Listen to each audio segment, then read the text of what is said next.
दोस्तों, आज मैं आपको जिस घटना की कहानी सुनाने जा रहा हूँ, आप यकीन मानिए जब आप इस रूह कंपा देने वाली कहानी को सुनेंगे तो आप सिहर जाएंगे। और दोस्तों, ये वही घटना थी जिस पर फैसला सुनाते वक्त जज ने एक ऐसी बात लिखी थी जो वाकई में बड़ी दुखदायक थी। आपने शायद आज से पहले ये सच्ची घटना नहीं सुनी होगी। और दोस्तों, मैं आपको इस वीडियो में कुछ ऐसी तस्वीरें दिखाऊंगा जो शायद आपको सोचने पर मजबूर कर सकती है। तो आप इस वीडियो में आखिर तक मेरे साथ बने रहिएगा। नमस्कार दोस्तों, मैं हूँ राज सोनी और आप देख रहे हैं अनोखी वारदात की एक नई कहानी। वीडियो को पूरा देखकर कमेंट बॉक्स में अपने विचार जरूर लिखिएगा।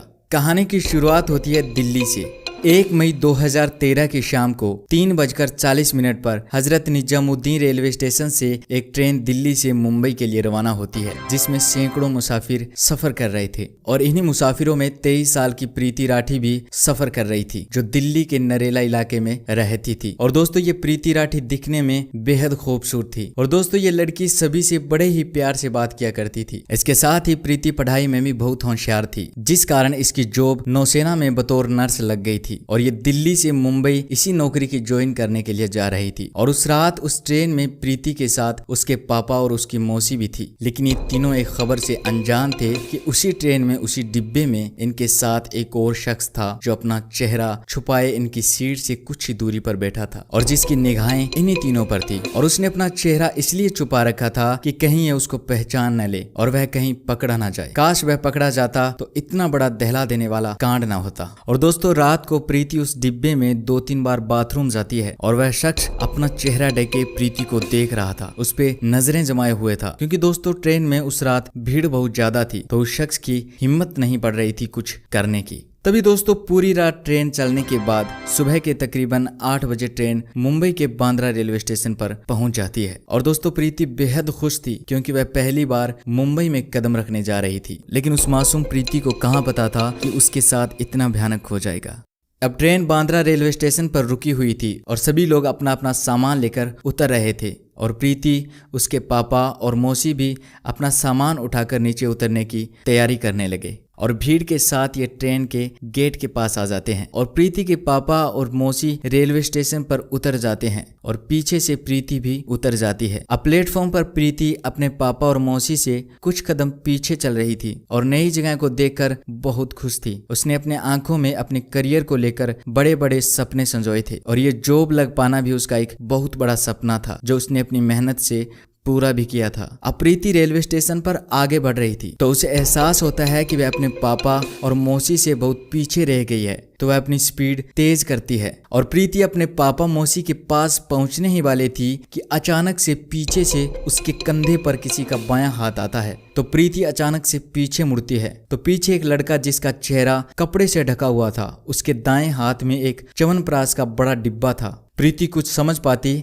इससे पहले वह लड़का तुरंत उस डिब्बे में पानी जैसी चीज को प्रीति पर फेंक देता है, जिससे वो चीज प्रीति के चेहरे, उसकी गर्दन और उसके जिस्म पर फैल जाती है। और उसके कुछ छींटे पास में चल रहे पैसेंजर और सामने उसके पापा और मौसी पर भी गिर जाते हैं। और ये सब कुछ ही सेकंड्स में हुआ था। और इसके बाद वो पानी जैसी चीज प्रीति के चेहरे से लेकर उसके जिस्म पर फैल जाती है और कुछ ही सेकंड्स में प्रीति को इतनी जोरदार जलन होती है कि वह चीख पड़ती है, उसकी आंखें जलने लगती है और जिन लोगों के छींटे पड़े थे उनको भी तेज जलन होने लगती है। तब तक वह लड़का वहां से जा चुका था और अब प्रीति को तुरंत हॉस्पिटल ले जाया जाता है। और जैसे ही डॉक्टर ने प्रीति को देखा तो वो समझ जाते हैं कि प्रीति की हालत बहुत नाजुक है। तब तक ये खबर पूरे शहर में फैल चुकी थी। और जब इलाज शुरू किया जाता है और जांच की जाती है तो पता चलता है कि उस लड़के ने जो चीज फेंकी थी वो तेजाब था। और दोस्तों, फिर इलाज के दौरान पता चलता है कि प्रीति की दोनों आंखें इस तेजाब से खत्म हो चुकी थी। और दोस्तों, प्रीति का चेहरा और उसका जिस्म इस तरह से जल गया था कि प्रीति को देखा भी नहीं जा सकता था। लेकिन प्रीति को इस बारे में कुछ पता नहीं था कि उसके चेहरे और उसके शरीर के साथ ऐसा क्या हो गया है।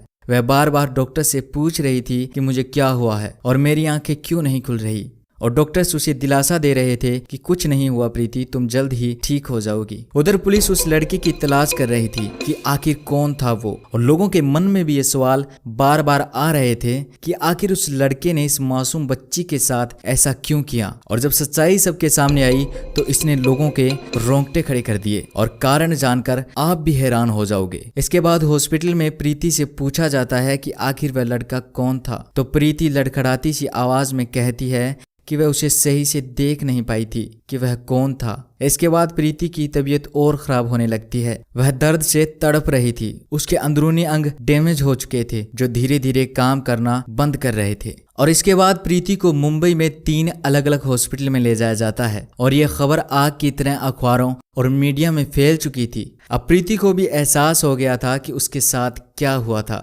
लेकिन दोस्तों उसे अब भी ये पता नहीं था कि वह कैसी दिख रही थी, उसके चेहरे और जिस्म का क्या हाल हो गया था। प्रीति बस बार बार एक ही बात कहे जा रही थी कि आखिर मैंने किसी का क्या बिगाड़ा है। और एक दिन जब प्रीति से बिल्कुल भी नहीं बोला जा रहा था तो उसने अपने पापा से इशारों में कागज पेन मांगा। और आप सामने जो पेज देख रहे हो ये प्रीति के लिखे हुए पेज थे जिनमें उसने लिखा था, मैं अपनी मौसी के पीछे पीछे चल रही थी, तभी किसी ने मुझ पर कुछ फेंका तो मुझे जलन महसूस हुई। मैं उसे देख नहीं पाई कि वह गोरा था या काला। मैं तड़फ रही थी। मौसी मेरे साथ ना होती तो मैं मर जाती। और मैंने इस नौकरी के लिए बहुत तैयारी की थी, लेकिन शायद ये नौकरी अब चली गई। मेरी आंखें नहीं खुल रही है। मेरे चेहरे से ये प्लास्टर कब हटेगा? मुझे अपने बहन भाई तनु और निकी की सिक्योरिटी करवानी है। इसके बाद आखिर में प्रीति रोती हुई लिखती है कि आखिर मैंने किसी का क्या बिगाड़ा था। और इसके बाद 1 महीने तक प्रीति का इलाज चलता है और आखिर 1 जून 2013 को लगभग 1 महीने तक दर्द से तड़पती प्रीति राठी की मौत हो जाती है। वह रोती हुई मासूम जिंदगी से जंग हार जाती है। और यही वो मासूम थी जो नौकरी करने के लिए मुंबई आई थी, लेकिन वो नहीं जानती थी कि वापिस उसकी डेड बॉडी ही जाएगी। और अब ये खबर पूरे भारत में फैल चुकी थी। प्रीति के माँ बाप के साथ हजारों लोग प्रीति को न्याय दिलाने के लिए जुट जाते हैं और अब पुलिस भी पूरे जोर से उस शख्स को ढूंढने में लग जाती है कि आखिर कौन था वह शख्स और ऐसा क्या कारण था कि उस शख्स ने प्रीति राठी पर तेजाब फेंका। तभी दोस्तों पुलिस के अधिकारियों को प्लेटफॉर्म की एक सीसीटीवी फुटेज मिलती है जिसमें उस जगह का तो कोई व्यू नहीं मिलता जिस जगह प्रीति पर तेजाब फेंका था, लेकिन उससे थोड़ी दूर पर कुछ लोगों के बीच से एक बंदा निकल रहा था जिसकी चाल सबसे अलग थी। तो पुलिस को थोड़ा अटपटा लगा। पुलिस उस सीसीटीवी में दिख रहे उस बंदे की पहचान करने की कोशिश करती है, लेकिन उसका चेहरा साफ नहीं दिखाई दे रहा था क्योंकि दोस्तों उस वक्त 2013 में सीसीटीवी इतने बेहतर क्वालिटी के नहीं थे, तो उस वक्त उस लड़के की पहचान नहीं की जा सकी। इसके बाद ट्रेन के टीटी से और लोगों से भी पूछताछ की जाती है, लेकिन फिर भी कुछ पता नहीं चलता है। तभी दोस्तों कई महीने बीत चुके थे लेकिन कुछ पता नहीं चल पाया। लोगों का भी गुस्सा भड़कने लगा। तो इस केस की जटिलता को देखते हुए इस केस को मुंबई क्राइम ब्रांच को